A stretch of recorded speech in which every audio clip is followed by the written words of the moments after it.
Ya visita el congresista del Distrito 2 Manix Dalipe con el mga barrio de Tigbalabag, Lubigan y Kiniput del Sábado pasado semana. Asegun con Dalipe, objeto del su visitada amo para manda saber con el de su mga constituentes el su mga acontecimiento como de ila representante na Kongreso. Este según el de su manera del State of the District Address. Este tres mga barrio según amo ya el último barrio ya visita ele na mainland y después na mga island barangays ya también ele el anda visita.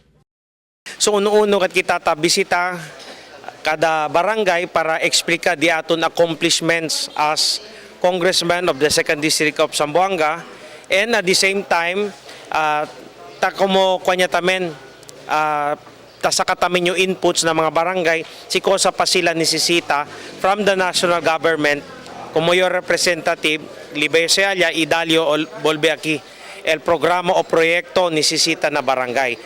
Takra si Dalipe kay un efektibo manera también del State of the District Address, siendo puera que ta reporta ele kundi su mga constituentes si cosa ya ele ya puede cumplir. Tachene también según él el oportunidad para saber directamente kundi su mga constituentes si cosa mga proyekto ta necesita estos para na diila barrio.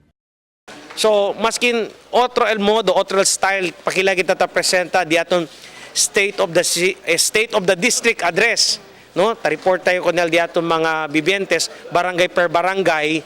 Ya discover kita kay bonito tamen estensi na manera kay tiene interaction, tiene derecho como open forum ta pwede sila ablat tamen cosa necesita el barangay para come 2018 next year pwede tamen nyo dali otro mga proyekto o programa from the national government, from President Duterte, cosa necesita el barangay.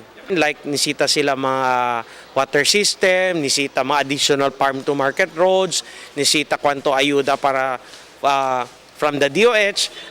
Según con Dalipe, cuantos del su mga acontecimiento amo el propósito del abrida del nuevo highway desde el Mampang para Nakabaluay, aumento proyecto infraestructura para na mga eskwela elementaria, construksyon del farm to market road na cuantos mga baryo na Costa Este, propósito construksyon del treatment rehab center na Paso Bolong, y el propósito construksyon del cancer center en coordinación según con el congresista del Distrito 1 Celso Lobregat.